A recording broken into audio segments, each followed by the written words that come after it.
Imaginez un monde où prédire l'avenir économique serait aussi simple que lire une carte routière. Chaque tournant, chaque obstacle, chaque montée serait inscrit avec précision. Mais dans la réalité, l'économie est un océan tumultueux, imprévisible et souvent chaotique. Visualisez ceci. Nous sommes en septembre 2008. Les traders à Wall Street fixent leur écran avec horreur. La faillite des Lehman Brothers, un pilier du système bancaire, vient de déclencher un tsunami financier mondial. Des millions de personnes perdent leurs économies du jour au lendemain. À cette époque, les experts les plus respectés n'avaient pas vu venir cette débâcle. Avance rapide jusqu'en mars 2020.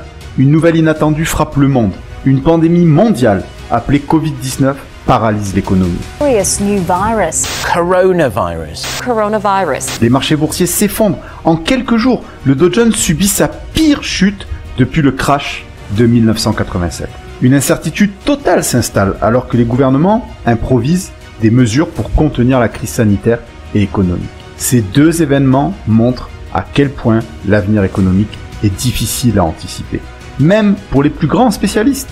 Mais ce que peu de gens savent, c'est que certaines personnes ont malgré tout prospéré pendant ces crises. Comment ? En naviguant avec une stratégie différente. Accepter l'incertitude et agir en fonction des opportunités réelles. C'est précisément ainsi que Howard Marks, légendaire investisseur et fondateur d'Oaktree, a bâti son empire financier. Au lieu d'essayer de deviner l'avenir, il s'est concentré sur ce qui est tangible et vérifiable. Acheter lorsque les autres fuient. Saisir les opportunités au cœur du chaos. Prenez l'effondrement du marché des crypto-monnaies en 2022. Des milliards de dollars de capitalisation se sont évaporés, laissant les investisseurs paniqués et désorientés. Mais pour des esprits comme Marx, un marché en déroute est un terrain de chasse idéal. Quand tout le monde évite un actif, c'est souvent là que se trouvent les meilleures affaires. Ces récits sont autant de rappels qu'il est illusoire de croire que l'économie suit un chemin linéaire. Les crises économiques ne préviennent pas, elles frappent soudainement. Et seule une approche pragmatique permet de survivre, voire de prospérer. Bienvenue dans le monde de l'investissement selon Howard Marks. Un monde où l'incertitude est une réalité acceptée et où l'opportunité naît du chaos. Préparez-vous à découvrir comment affronter les vagues imprévisibles des marchés financiers comme un véritable maître de la gestion des risques. Pour comprendre comment Howard Marks est devenu une légende de l'investissement, il faut remonter à ses débuts. Né en 1946 à New York, Marks a grandi dans une famille modeste. Son parcours académique est impressionnant. Après des études à l'université de Pennsylvanie, il obtient un MBA à la prestigieuse université de Chicago, où il se spécialise en finance. C'est au sein de Citicorp, dans les années 1970, qu'il fait ses premières armes sur le marché des obligations à haut rendement, souvent qualifiés de junk bonds. À l'époque, ces actifs étaient considérés comme trop risqués. Mais Marks a vite compris que cette perception offrait une opportunité unique. Il apprend à repérer les obligations sous-évaluées et à gérer le risque intelligemment. En 1995, il cofonde Oaktree Capital Management, un fonds spécialisé dans les investissements alternatifs et les actifs en difficulté. Sous sa direction, Oaktree devient l'un des plus grands gestionnaires d'actifs au monde, avec des milliards sous gestion. Marks construit sa réputation sur une philosophie simple mais puissante. Investir dans la valeur réelle, pas dans les promesses. Marks est un adepte inconditionnel de l'investissement axé sur la valeur. Un principe selon lequel les investisseurs doivent acheter des actifs lorsqu'ils sont sous-évalués par le marché. Il explique: le prix est ce que vous payez, la valeur est ce que vous obtenez. Ce principe l'a conduit à réaliser certains de ses plus grands succès.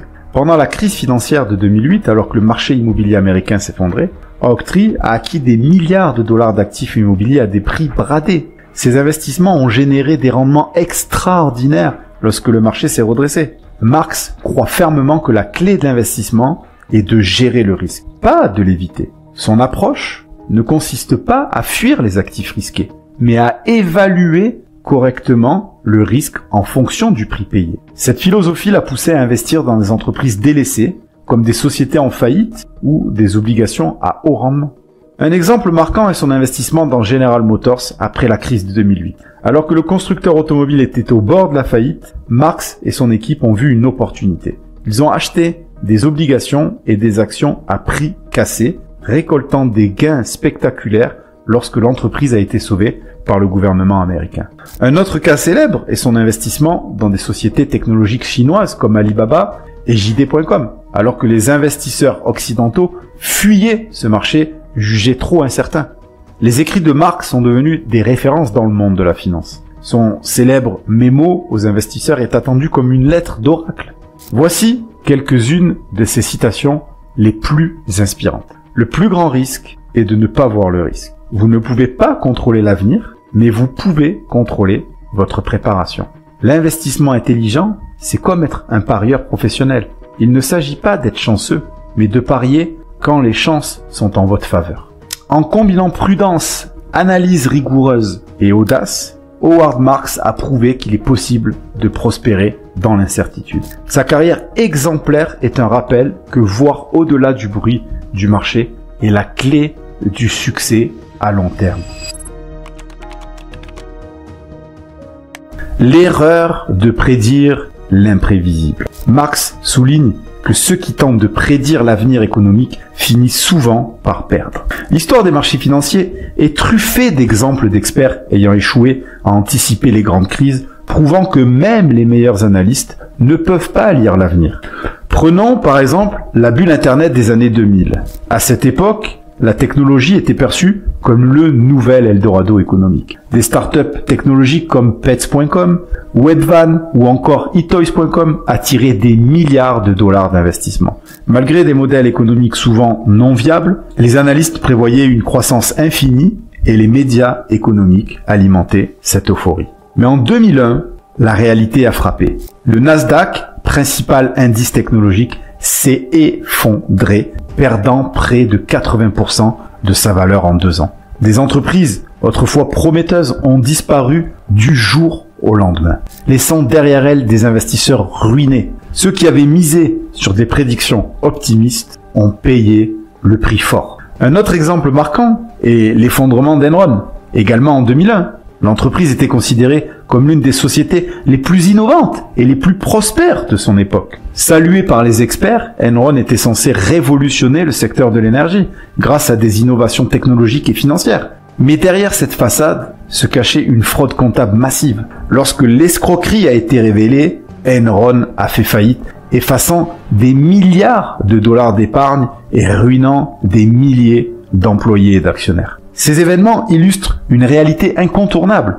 Prédire les marchés est une illusion dangereuse. Tenter de synchroniser le marché ou de prédire ses fluctuations est souvent une erreur fatale. C'est précisément cette leçon que Howard Marks enseigne depuis des décennies. Prenons un exemple chiffré. Le S&P 500, l'un des indices boursiers les plus suivis au monde.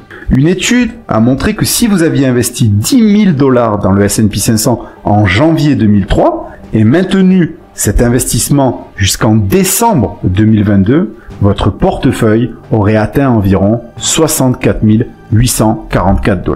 Cependant, si vous aviez manqué les 10 meilleures journées de marché au cours de cette période, votre portefeuille serait tombé à seulement 27 000 $. Pire encore, manquer les 20 meilleures journées aurait réduit ce montant à environ 16 000 $, soit un rendement à peine supérieur à l'investissement initial. Ces chiffres démontrent qu'essayer de prévoir l'avenir peut être plus coûteux que de rester investi à long terme. Pourquoi est-il si difficile de prédire les marchés? Parce que les événements qui influencent l'économie mondiale sont souvent inattendus et complexes. Crise géopolitique, pandémique, innovation technologique disruptive. Aucun modèle économique ne peut anticiper ces variables avec précision. Howard Marks résume cette approche avec une citation célèbre. « Personne ne sait ce que l'avenir nous réserve. La meilleure approche est d'accepter cette incertitude et d'investir intelligemment. » Pour lui, investir ne consiste pas à prévoir ce qui pourrait arriver. mais à être prêt à agir lorsque des opportunités se présentent. C'est en acceptant l'imprévisibilité et en s'y préparant que l'on maximise ses chances de succès à long terme. Cependant, que faire lorsque le marché semble surévalué? C'est une question cruciale à laquelle chaque investisseur est confronté à un moment donné.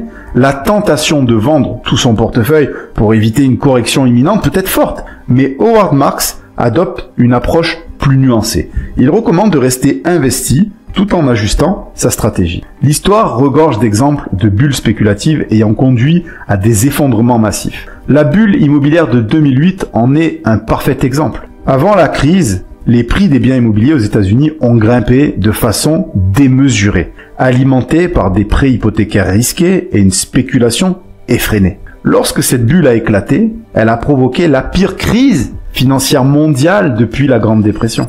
Alors comment reconnaître une surévaluation avant qu'il ne soit trop tard? Marx enseigne que certains signaux d'alerte peuvent indiquer un marché en surchauffe. Multiples de valorisation élevées, des ratios cours-bénéfices nettement supérieurs à la moyenne.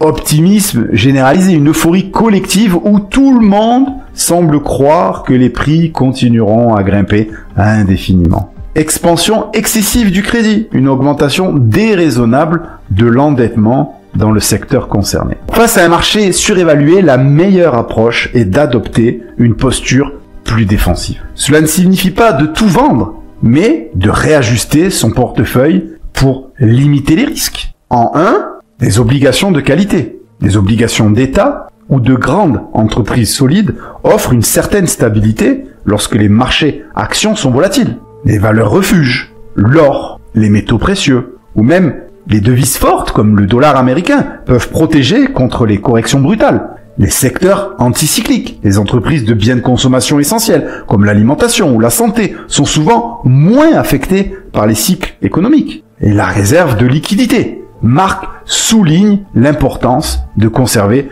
une réserve de liquidité pour pouvoir investir lorsque les opportunités se présentent après une correction. Enfin, l'idée principale reste de réduire son exposition aux actifs surévalués sans quitter complètement le marché. Marx explique que même lorsqu'un marché semble cher, sortir complètement peut être une erreur, car personne ne peut prédire exactement quand la correction surviendra. Dire qu'un marché est cher, c'est une opinion. Dire qu'il est surévalué, c'est un jugement. La bonne stratégie est de rester prudent sans tout abandonner.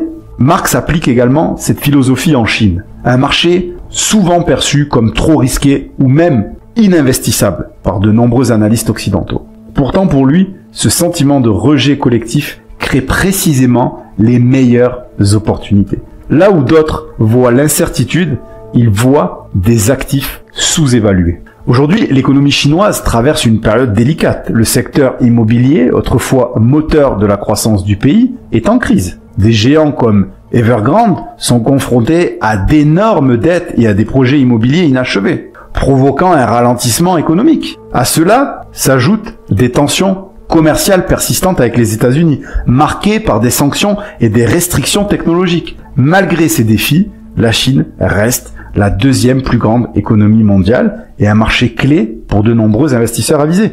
Selon Marx, là où le pessimisme domine, les meilleures affaires peuvent être trouvées. Même dans ce climat difficile, certaines entreprises chinoises ont réussi à surperformer. Alibaba, malgré des régulations strictes et des amendes gouvernementales, le géant du commerce électronique continue de dominer le marché avec sa plateforme en expansion et son écosystème diversifié. JD.com, grâce à sa logistique ultra efficace et à sa capacité à livrer dans toute la Chine, JD.com a vu ses revenus croître, même pendant les périodes de restrictions sanitaires. Build Your Dream, le fabricant de véhicules électriques, a superperformé grâce à la demande croissante pour les voitures électriques, soutenue par les subventions du gouvernement chinois.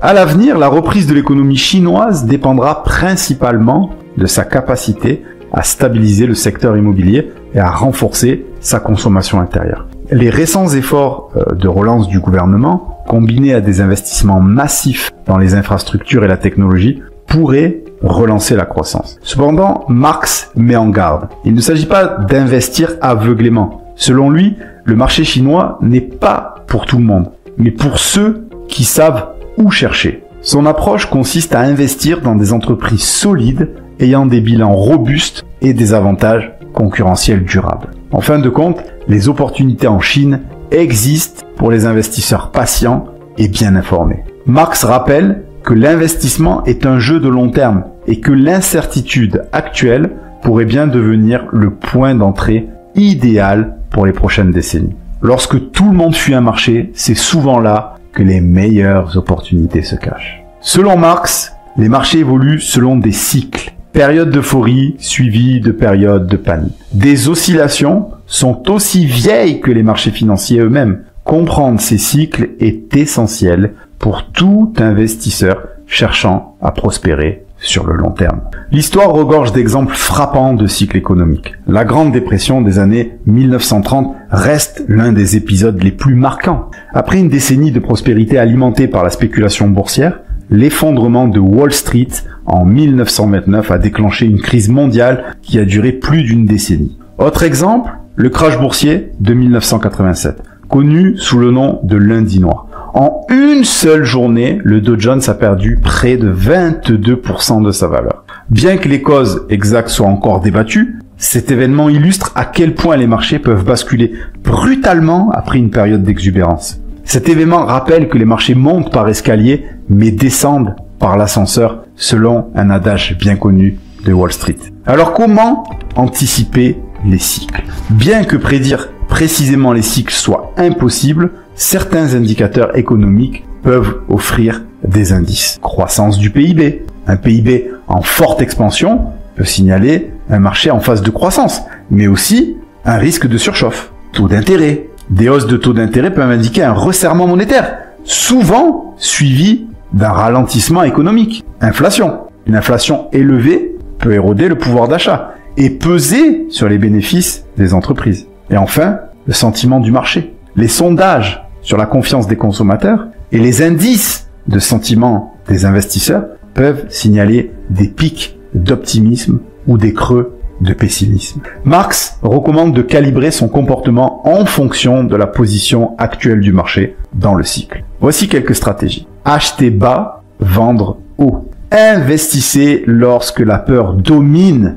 le marché et réduisez votre exposition lorsque l'optimisme est démesuré. Diversifiez les actifs. Obligations, immobilier, matières premières peuvent équilibrer un portefeuille lorsque les actions sont surévaluées. Conservez des liquidités. Une réserve de liquidité permet d'acheter à prix réduit lors des baisses du marché. Et enfin la clé, être patient et discipliné. Restez fidèle à votre stratégie d'investissement, même lorsque les cycles créent des turbulences temporaires. En fin de compte, Marx rappelle que le moment précis est difficile à prévoir, mais le cycle lui-même est inévitable. Les investisseurs qui comprennent cette dynamique peuvent naviguer sur les marchés avec confiance et saisir les opportunités offertes par les hauts et les bas du marché.